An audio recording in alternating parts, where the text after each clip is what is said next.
दोस्तों, मैं आचार्य गजराज सिंह आर्य वेदवाचस्पति आज आपके साथ मुख के रोगों को दूर करने के लिए किए जाने वाले प्राणायाम के विषय में बातचीत करने के लिए उपस्थित हुआ है। उस प्राणायाम का नाम है शीतकारी प्राणायाम। प्राणायाम के संबंध में योग सूत्र में एक सूत्र आता है जो इस प्रकार है: प्राणायामाद अशुद्धि क्षये ज्ञान दीप्तिरविवेक ख्याते, जिसका अर्थ है कि प्रतिदिन प्राणायाम करने से व्यक्ति के मन, मस्तिष्क, शरीर की सभी इंद्रियों के दोष दूर होकर निर्मल हो जाते हैं और उसके बाद व्यक्ति का ज्ञान प्रकाशित हो जाता है, अविवेक नष्ट हो जाता है। इसलिए व्यक्ति को प्रतिदिन प्राणायाम अवश्य करना चाहिए, ऐसा योग सूत्र में आदेश हुआ है। जैसा मैंने अभी आपसे निवेदन किया कि मुख में पारिया जैसे भयंकर रोगों का व्यक्तियों को सामना करना पड़ता है। बिना दवाइयों के ऐसे भयंकर रोगों से कैसे मुक्ति पाई जा सकती है, उसके संबंध में जो एक सरलतम उपाय है वह है प्राणायाम। तो शीतली प्राणायाम मुख के रोगों को दूर करने के लिए उपयोगी है। उसी के संबंध में आपसे मैं आज बात कर रहा हूं। जैसा कि प्रतिदिन बात होती है कि प्राणायाम करने से पहले हम अपने मन को तैयार करें और मन को तैयार करने के बाद एकाग्र स्थान में बैठकर पद्मासन या सिद्धासन अथवा सुखासन, जिसको आलती पालती लगाना भी कहते हैं, उसमें बैठें। और यदि नीचे बैठने में परेशानी है तो कुर्सी के ऊपर बैठें। बैठकर अपने हाथों की उंगलियों के साथ योग मुद्रा लगाएं, अर्थात हाथ की पहली उंगली और अंगूठे दोनों का अग्रभाग, पहली उंगली और अंगूठे का अग्रभाग और मिला लें और बाकी उंगलियां सीधी रखें, तो एक ज्ञान मुद्रा होती है। यदि इस पहली उंगली को हम अंगूठे के मूल में लगा दें और बाकी उंगलियां सीधी रहें और अंगूठे से उस उंगली को हम दबा दें, तो ये वायु मुद्रा कहलाती है। तो जिस मुद्रा में भी आपको सुविधा हो उस मुद्रा में हम बैठें, सीधे बैठें और सीधे बैठ करके हम प्राणायाम करने के लिए अपनी मानसिकता को तैयार करें। तो जैसा कि मैंने आपसे कहा कि मुख के पारिया जैसे रोगों को कैसे दूर किया जा सकता है प्राणायाम के द्वारा, उस प्राणायाम का नाम है शीतकारी। हम कैसे करें इसके विषय में आगे बात करते हैं। सबसे हम सीधे बैठें, अपने दांतों को बंद करें, मिला लें और होठों को खोलें ऐसे, और लंबा गहरा श्वास दांतों के बीच से अंदर भरें। श्वास अंदर भरने के बाद तीनों बंद लगाएं। मूल बंद अर्थात नाभि के नीचे का हिस्सा और गुदाद्वार को ऊपर खींचें, पेट को अंदर खींचें और गले को टाइट करें।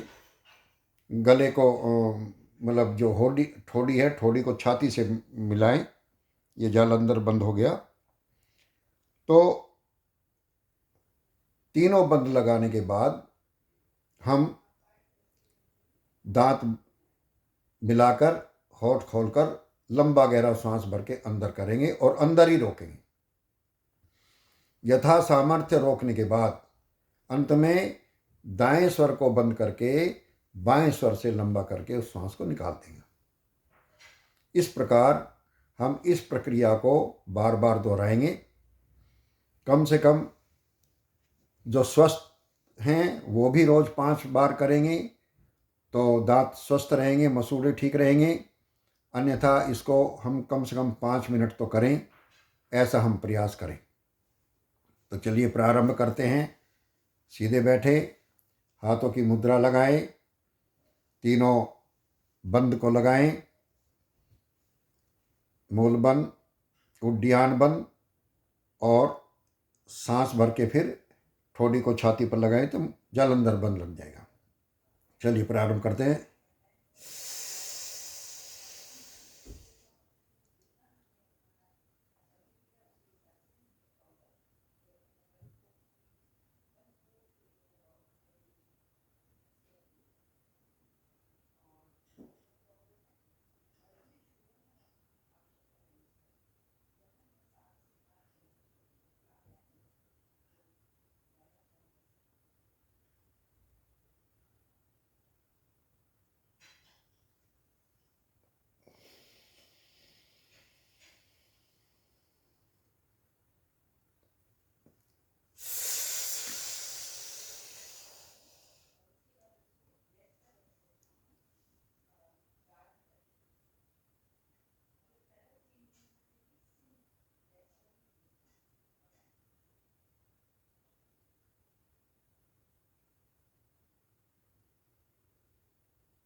3-4 लंबे गहरे सांस लेंगे।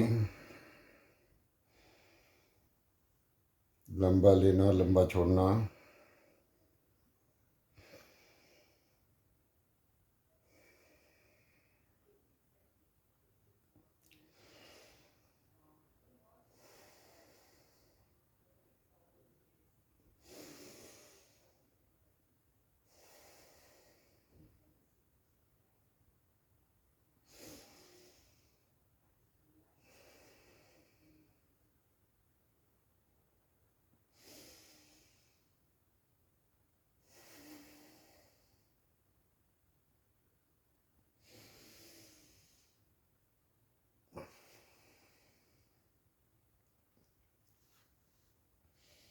तो इस प्रकार दोस्तों,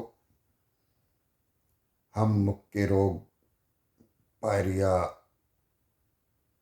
मसूड़ों की रोग, उन सब से मुक्ति पाने के लिए शीतली प्राणायाम कैसे कर सकते हैं, इसके विषय में अभी मैंने आपको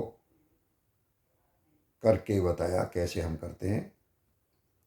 अर्थात हम किसी भी आसन में बैठते हैं जिसमें हम आराम से कुछ देर बैठ सकें। नीचे नहीं बैठ सकते तो कुर्सी पर बैठ करके करते हैं। और तीनों बंद, मूल बंद, गुदाद्वार, नाभि के नीचे के हिस्से और गुदाद्वार को हम ऊपर खींच तो मूल बंद लग जाता है। और मूल बंद से कहते हैं कि कुंडली जागरण भी होता है। फिर उड्डीयान बंद, पेट को अंदर खींच के रखते हैं तो ये जो छाती के नीचे और पेट के बीच में जो गड्ढा है, यहाँ तक का ये उड्डीयान बंद लग जाता है। और सांस भरने के बाद फिर हम ठोडी को छाती पर लगाते हैं तो ये जल अंदर बंद लग जाता है। तो जब अंदर सांस रोकना मुश्किल हो जाए तब हम ठोडी को ऊपर करके, अर्थात जल अंदर बंद हटाकर और लंबा गहरा करके बाएं नाक से सांस को बाहर निकाल देते हैं। इस प्रकार हम बार बार सामर्थ्य के अनुसार, रोग को ध्यान में रखते हुए 5 बार, 10 बार, 11 बार, 21 बार, जितना भी हम कर सकते हैं करेंगे तो लाभ होगा। जितना करेंगे उतना लाभ होगा। जितना गुड़ डालेंगे उतना मीठा होगा। इसलिए हम अपनी दिनचर्या में योगासन और प्राणायाम को तो सम्मिलित करें ही, दांतों के रोग को दूर करने के लिए शीतकारी प्राणायाम भी हम रोजाना 5-10 मिनट अवश्य करें। जैसा कि मैंने पहले भी आपको कई बार बताया कि सामने थाली में सामान रखा है, लड्डू रखे हैं, बढ़िया बढ़िया हलवा, पूरी, खीर, सब कुछ रखा है। हम अच्छी तरह देख रहे हैं, लेकिन देखने मात्र से लड्डू में, हलवे में, दूसरा जो व्यंजन रखे हैं थाली में, उनमें कैसा स्वाद है इसका अनुभव हम नहीं प्राप्त कर सकते जब तक कि हम थाली में परोसे गए उन व्यंजनों को मुख में नहीं डालेंगे, उसको खा करके नहीं देखेंगे, उसका रसास्वादन नहीं लेंगे, तब तक उन व्यंजनों में कैसा स्वाद है इसकी जानकारी हमें प्राप्त नहीं हो सकती। कहने का मेरा तात्पर्य यह है कि हम पढ़ते भी हैं, सुनते भी हैं, देखते भी हैं वीडियो वगैरह, लेकिन जब तक हम उन बातों को अपने आचरण में नहीं ढालेंगे, क्रिया में क्रियान्वित नहीं करेंगे, तब तक उनका लाभ हमें नहीं प्राप्त हो सकता। तो हम जो पढ़ें सुने उसको हम आचरण में, व्यवहार में अवश्य डालें। इस वीडियो को आप देखें, देख करके जैसा कि मैं बता रहा हूं उसी तरह से बैठ करके मेरे साथ साथ करें, बिल्कुल श्रद्धा भाव से आंखें बंद करके। और जब 5-10 मिनट आप करेंगे उसके बाद आपको अनुभव होगा कि इससे कितना आनंद हो रहा है, मस्तिष्क में कितनी शांति अनुभव हो रही है। दीन दुनिया से ध्यान हट करके हम अपने अंदर समाहित हो रहे हैं, एक असीम आनंद की प्राप्ति हमें हो रही है। तो ये अनुभव हम प्राणायामों को करने से प्राप्त कर सकते हैं। एक बार अंत में पुनः आपसे ये प्रार्थना करते हुए कि अपने आप से यदि हमें प्यार है, हम अपने को स्वस्थ रखना चाहते हैं, तो हम प्रतिदिन निश्चित समय पर योगासन करें, उनके साथ प्राणायाम भी करें। प्राणायामों में पहले भस्त्रिका प्राणायाम करें, उसके बाद हम कपालभाति करें, फिर अनुलोम विलोम करें, उसके बाद हम उज्जयी प्राणायाम करें।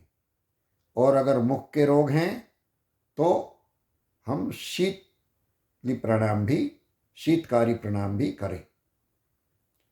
तो जब हम इन प्राणायामों को करेंगे तब इनका लाभ हम प्राप्त कर सकेंगे, अनुभव कर सकेंगे वास्तव में ये प्राणायाम कितने चमत्कारी हैं। पहले हमारे पूर्वज हजारों वर्ष तक जीते थे इन योगाभ्यास के बदौलत। तो जब वो इतना दीर्घ जीवन जीते थे स्वस्थ रहते हुए, तो फिर हम क्यों नहीं रह सकते। हम प्रयास करेंगे तो जरूर कुछ ना कुछ लाभ होगा। इन्हीं शब्दों के साथ आपसे मैं आज की अपनी बात को यहीं विराम देते हुए विदा लेता हूं और प्रार्थना करता हूं कि आप मेरे इस वीडियो को सब्सक्राइब अवश्य करें, इनको लाइक करें और इन वीडियो का अधिक से अधिक अपने मित्रों का, मिलने वालों को लाभ हो सके, हमारे मित्र वर्ग स्वस्थ रहे, इस प्रकार की यदि आपकी भावना है तो हम इसको शेयर भी अधिक से अधिक अपने मिलने वालों को करें। एक और नए प्राणायाम के संबंध में बातचीत करने के लिए मैं फिर आपके समक्ष उपस्थित होऊंगा। तब तक के लिए मैं आप सब से विदा लेता हूँ। ओम शम।